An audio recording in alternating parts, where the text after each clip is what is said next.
নমস্কাৰ ভিজন আসাম চেনেললৈ আপোনালোকক স্বাগতম জনাইছোঁ। আজি আমাৰ সৈতে উপস্থিত আছে অসম চাহ জনজাতি ছাত্ৰ সন্থাৰ তিনিচুকীয়া জিলা সমিতিৰ সম্পাদক শ্ৰীযুত কনক কুৰ্মী ডাঙৰীয়া। নমস্কাৰ। তেওঁৰ সৈতে আজি আমি কিছু কথা পাতিম। চাহ জনগোষ্ঠী লোকসকলৰ তেওঁলোকৰ যিবিলাক দুখ দুৰ্দশা আছে বা চৰকাৰে তেওঁলোকক যিবিলাক আশা ভৰসা দি আজি যিহেতু তেওঁলোকে চৰকাৰী তৰফৰ পৰা যিবিলাক তেওঁলোকক প্ৰতাৰণা কৰা হৈছে তেওঁলোকৰ ওপৰত আমি কিছু কথা পাতিম। তো আমি ভিডিঅ'টো আৰম্ভ কৰোঁ। কনক কুৰ্মী ডাঙৰীয়া, আপোনাক সকলোতকৈ প্ৰথম মই সুধিব বিচাৰিছোঁ যে স্বাধীনতাৰ পিছত যিহেতু ভাৰত স্বাধীন হোৱাৰ আগতেই অসমলৈ চাহ জনজাতীয় মানুহৰ যিবিলাক প্ৰব্ৰজন হৈছিল, ব্ৰিটিছে তেওঁলোকক আনিছিল। তো চাহ জনজাতিৰ যিখিনি লোকসকলৰ যিবিলাক ল'ৰা ছোৱালীবিলাকৰ শিক্ষা ব্যৱস্থাটো কিবা উন্নতিৰ পথত গৈছেনে? চৰকাৰটো বহুত আহিলে বহুত গ'ল। একচুৱেলি আজি যদি সঁচা অৰ্থত যদি আমি ক'বলৈ যাওঁ যে 1947 চনৰ 28 ডিচেম্বৰ তাৰিখে অসম সাহিত্য ছাত্ৰ সন্থাই জন্মগ্ৰহণ কৰে। সভাপতি সন্তোষ কুমাৰ তপ্ন আৰু প্ৰতিষ্ঠাপক সাধাৰণ সম্পাদক চাইমন সিং হৰ ডাঙৰীয়াৰ নেতৃত্বত, আৰু তেতিয়াৰে পৰা নিৰবিচ্ছিন্নভাৱে চাহ জনগোষ্ঠীৰ বিভিন্ন সমস্যাক সমাধান কৰাৰ উদ্দেশ্যে অসম সাহিত্য ছাত্ৰ সন্থাই কাম কৰি আহিছে। আৰু এই জনগোষ্ঠীটোৰ শিক্ষাৰ ক্ষেত্ৰত আমি ছাত্ৰ ছাত্ৰীসকলক আমাৰ জনগোষ্ঠীটোক আগবঢ়াই নিয়াৰ ক্ষেত্ৰত আজি বিভিন্ন সময়ত দাবী উত্থাপন কৰি আহিছে। কিন্তু আজিও যেনেধৰণে আমি শিক্ষাৰ ক্ষেত্ৰত আগবাঢ়ি যাব লাগিছিলে ঠিক তেনেকৈ কিন্তু আমি দেখি পোৱা নাই।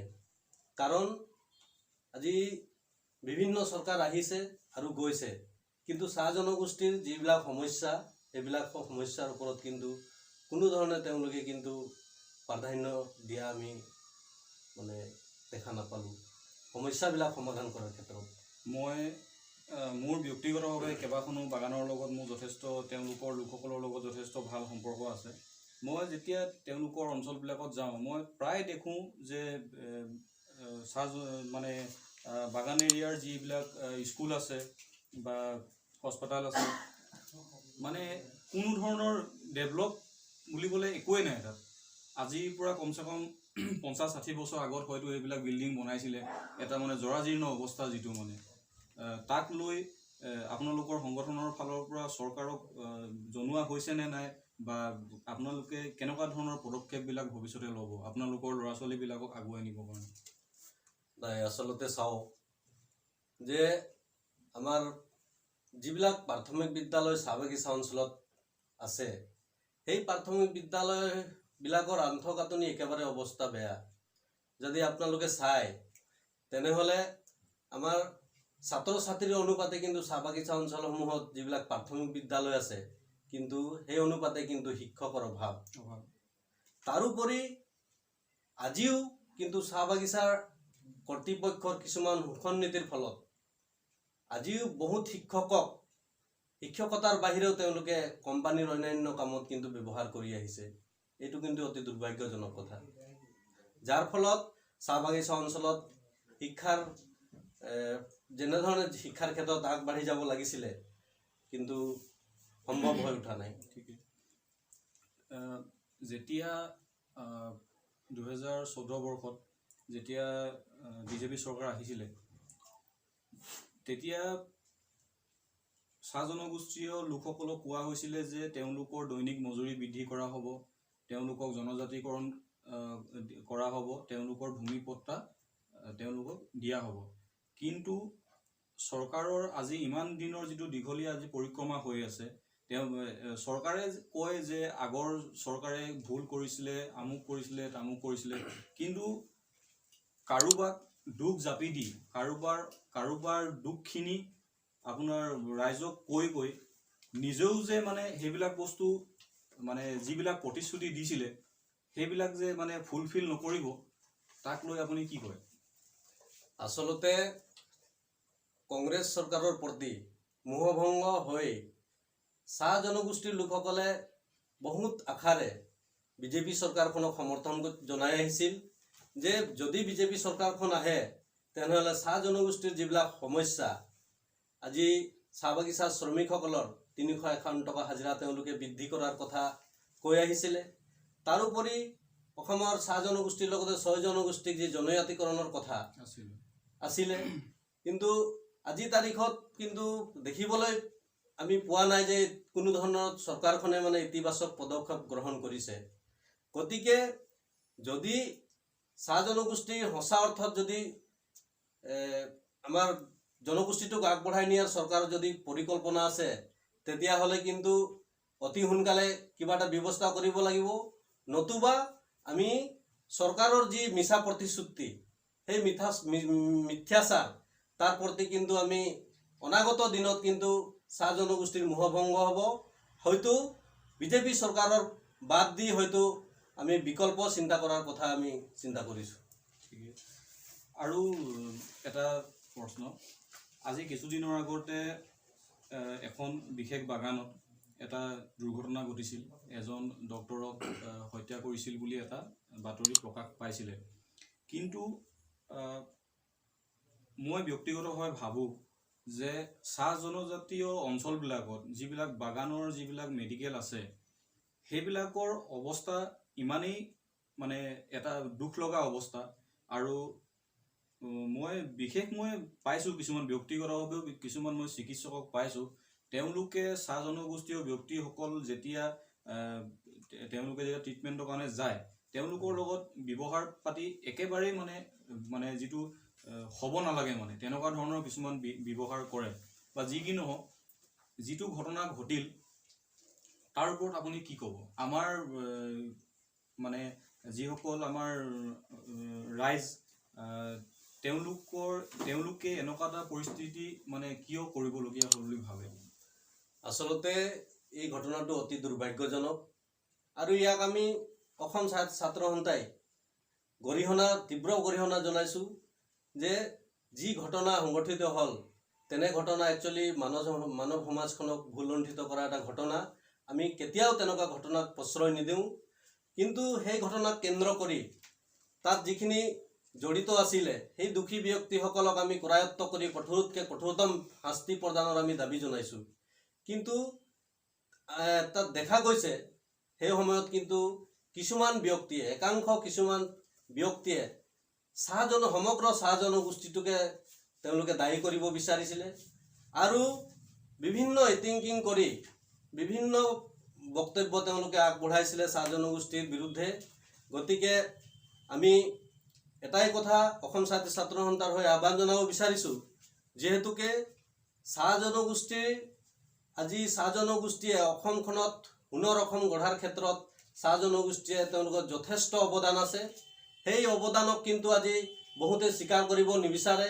গতিকে আমি আহ্বান জনাইছোঁ যে যিকোনো নিকৃষ্ট কামতে চাহ জনগোষ্ঠী লোকসকল জড়িত নাথাকে, আৰু যদি কোনোবা সমগ্ৰ জাতিটো জড়িত নাথাকে, আৰু যদি বা কোনো মানে দুষ্ট প্ৰকৃতিৰ লোকে যদি সেই ক্ষেত্ৰত জড়িত, আমি কেতিয়াও তেওঁলোকক বচাবলৈ নাযাওঁ, কেতিয়াও তেওঁলোকক আমি সহায় নকৰোঁ। গতিকে যি ব্যৱস্থা আছে জিলা প্ৰশাসনে তেওঁলোকৰ ওপৰত ব্যৱস্থা গ্ৰহণ কৰিব, আৰু কঠোৰতকৈ কঠোৰ শাস্তি প্ৰদান কৰিবৰ বাবে আমি দাবী জনাইছোঁ।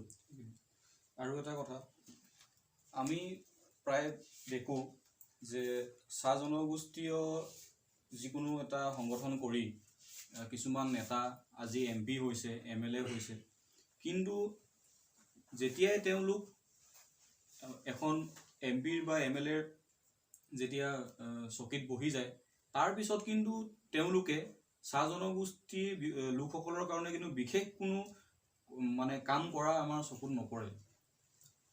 এইটো চিৰসত্য কথা।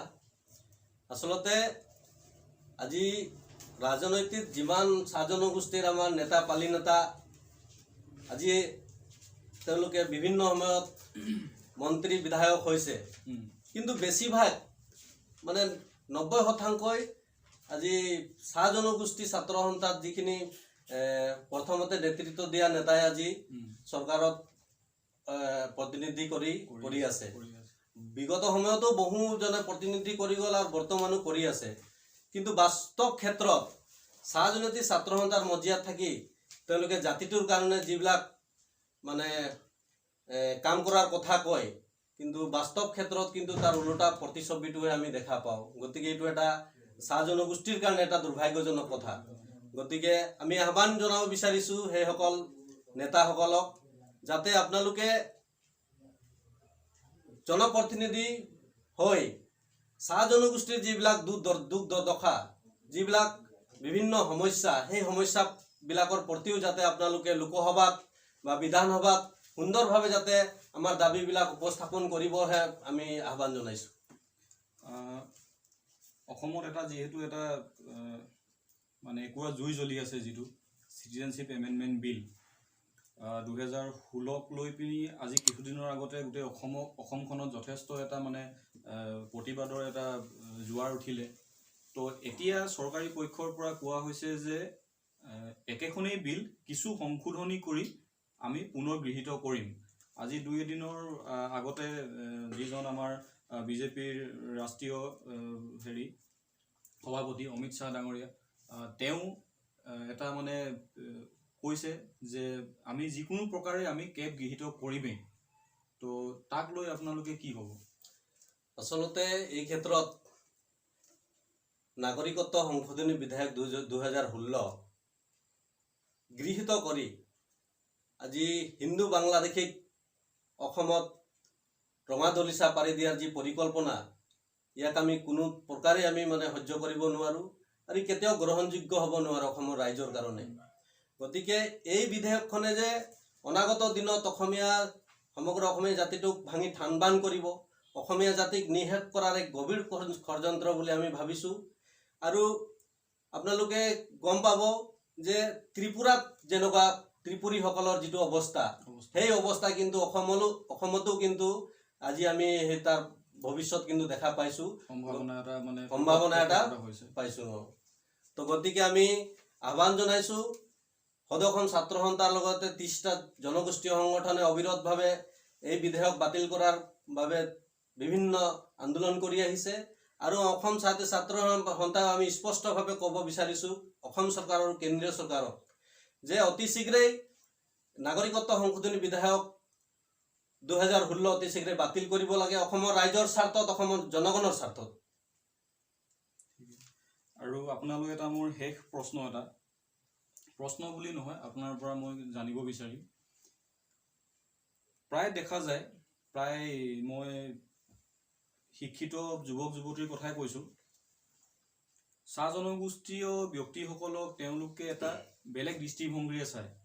যিহেতু চাহ জনগোষ্ঠীয় ব্যক্তিসকল অসমত আজি বসবাস কৰা বহুত মানে বছৰ হৈ গ'ল। তো তেওঁলোক চাহ জনগোষ্ঠীৰ ব্যক্তিসকলে নিজৰ মাতৃভাষাই অসমীয়া বুলিয়েই তেওঁলোকে লিখে বা অসমীয়াই তেওঁলোকে কয়, বা অসমীয়া যিবিলাক আমাৰ উৎসৱবিলাক আছে সকলোতে তেওঁলোকে সমান মৰ্যাদা দিয়ে। তো তাৰ পিছতো অন্য যিবিলাক জনগোষ্ঠীয় লোকসকলৰ যুৱক যুৱতীয়ে হওক বা কোনোবা, মই ক'ব বিচাৰোঁ যিকোনো শিক্ষিত, মই অশিক্ষিতৰ কথা নকওঁ, যিসকলে নাজানে, যিসকলে বিশ্লেষণ কৰিব নাজানে তেওঁলোকৰ কথা নকওঁ, যিসকলে বিশ্লেষণ কৰিব পাৰে তেওঁলোকেও কিয় চাহ জনগোষ্ঠীয় ব্যক্তিসকলক তেওঁলোকে মানে এটা বেলেগ এটা মানে কিবা লাইন এটাত থৈ দিয়ে তেওঁলোকক? আচলতে চাহ জনগোষ্ঠীয় লোকসকল ভাৰত স্বাধীনতাৰ বহুত আগতে অসমত আহিছিল আৰু চাহ উদ্যোগৰ জৰিয়তে অসমখনক বিশ্ব দৰবাৰত এটা পৰিচয় এই জনগোষ্ঠীটোৱে দাঙি ধৰিলে। আৰু অকল অৰ্থনৈতিক বুলিয়েই নহয়, বিভিন্ন ক্ষেত্ৰত কিন্তু এই চাহ জনগোষ্ঠীৰ লোকসকলৰ অৱদান বহুত আছে।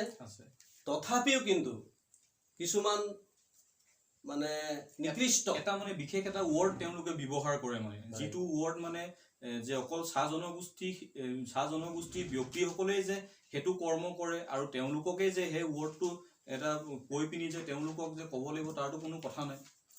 এইটো অতি দুৰ্ভাগ্যজনক কথা।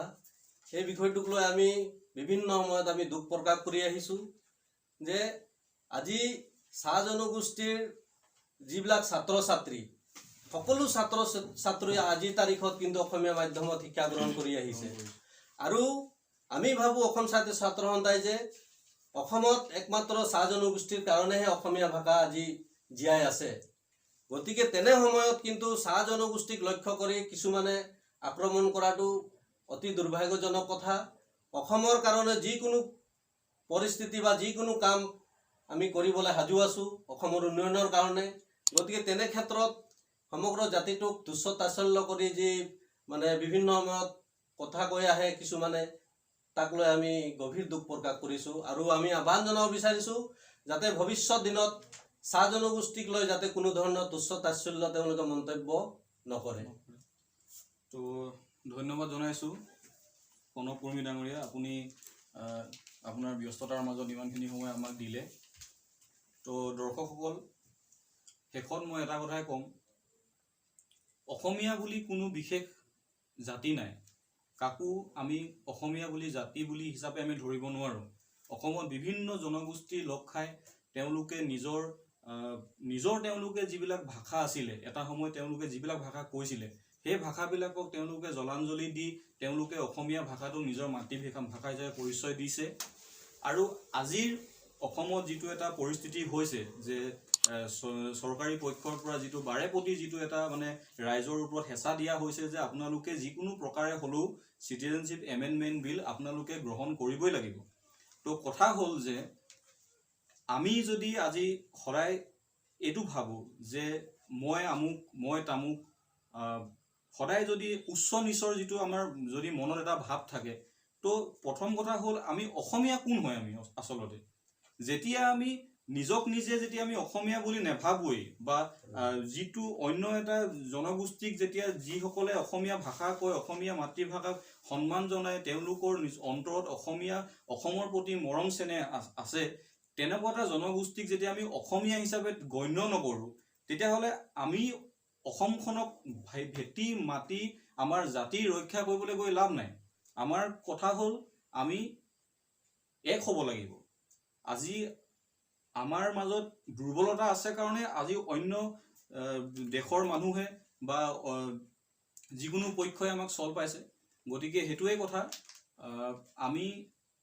মই আমাৰ প্ৰজন্মটোক কৈছোঁ, আমাৰ উঠি অহা প্ৰজন্মক কৈছোঁ, সমাজৰ কিছুমান এইবিলাক অন্ধৰ নীতি নিয়ম, সেইবিলাকক আমি ভৰিয়ে মোহাৰি পেলাবলৈ হ'ল।